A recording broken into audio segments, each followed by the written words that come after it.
took in the last concert we did in July, and it was so much fun that we thought we'd do it again.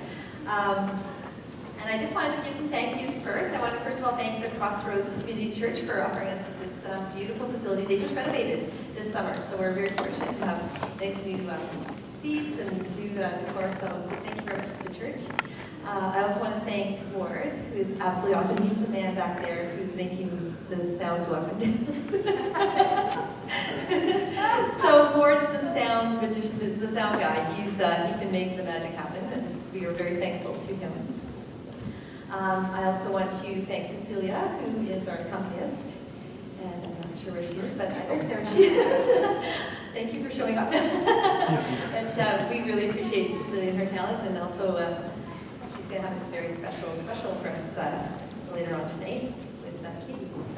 I also want to thank my mom, Norma Jean, and my niece, Gabby, who is around here somewhere. They're going to be doing a special number for us later.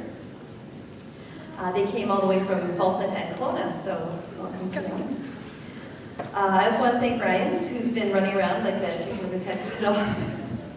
And he's just awesome. He just takes whatever I throw at him and he runs with it. So he's really been instrumental in getting everything set up and organized for this. So thank you, Brian.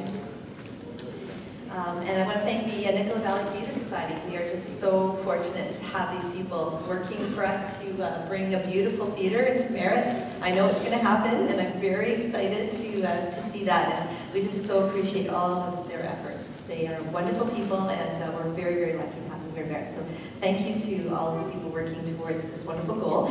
And with that, I will welcome Rich. He's going to say a few words. So you're in for a wonderful evening of music. And I went to the last one, and it was truly a magnificent evening. So hold on to your seats. Before we start, I thought I'd just tell you a little bit about our project.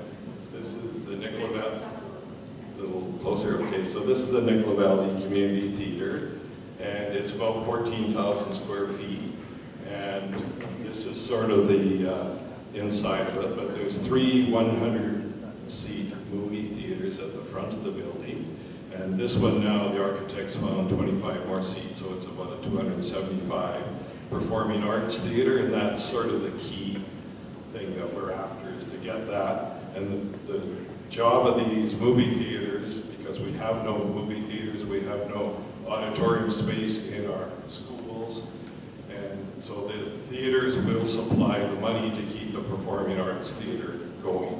And it's a very unique plan, and we're hope that we can bring it together. So that's great, thanks. So the society owns the land, right? And we have an architect who's working with us, Chris Allen from Pintatum, and he's really a very talented young guy. He's grew up in Adams Lake, so he's sort of an interior guy. We have about 600 members, and we're trying to get members of the society. We're trying to get up to 1,000 members, and we sort of promised that as one of our goals. So we're working away at it. We have a couple irons in the fire right now, one with the provincial government to pay for the architect, and that's for $100,000 under the Rural Dividend Fund. And the next fund that comes out in October, we'll apply for about $60,000 to $80,000 for engineering work under the same fund.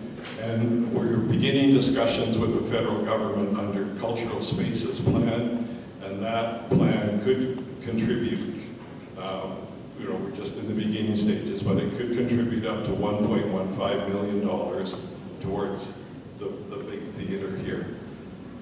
And then that leaves us with having to raise money for the other half of that theater, and we're well on our way already. We have about $273,000 in cash and promises sort of in the bank already, so we have to raise about another $850,000. And we're hoping to have charitable status. That's really a key part, and one of our goals is to get this charitable status in place no matter how we do it. So we've been working with the federal government for about 3 years, maybe 4, Margaret, somewhere in there, and it hasn't happened yet. We also have an avenue that is a backup plan, is through the City of Merritt can help us with the tax receipt program do end up with a charitable status, it will make the job much easier. And in the month of September, we're going to talk to all the First Nations bands in the Valley and make sure that they're invited to participate in the process. Anything else, Kurt? Kurt is our fearless leader that we pick on day in and day out.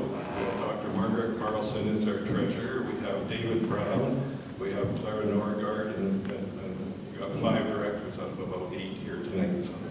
So enjoy your evening, and